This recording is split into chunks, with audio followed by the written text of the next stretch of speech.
main symptoms of COVID-19, Vanessa? So we know, Kerryn, that the main symptoms of COVID-19 are fever and or respiratory symptoms. So they include a sore throat, shortness of breath, or a cough. So these are the symptoms that we really watch out for. There are some less common symptoms that are emerging in cases of COVID-19, things like sudden loss of smell or taste, and some other symptoms which you can find on the ACT Health website. But it's really those respiratory symptoms and fever that we really want to watch out for. If you have these symptoms, please stay at home and please get tested.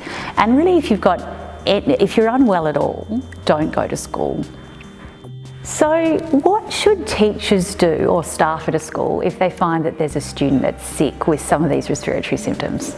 So first of all, I think it's really important that nobody should be going to school if they wake up in the morning sick.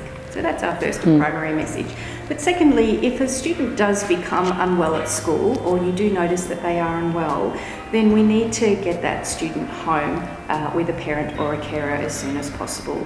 In the meantime, it's best to isolate the student. If you have a mask at school, then pop a mask on them, because if they do have symptoms of respiratory illness, that will prevent transmission.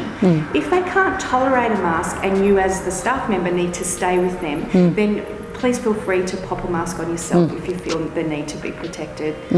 You should encourage the parent or the carer to get the child medically assessed, and then they shouldn't return back to school until their symptoms have completely resolved.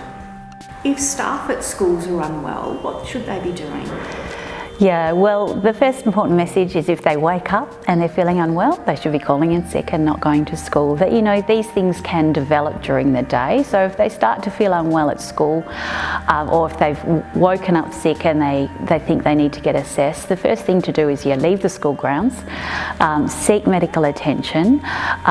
If you want to get tested for COVID-19, there's a range of ways that you can get tested. We've got a number of government testing facilities. All the details are on the web page, or you could seek advice from your usual GP by giving them a call.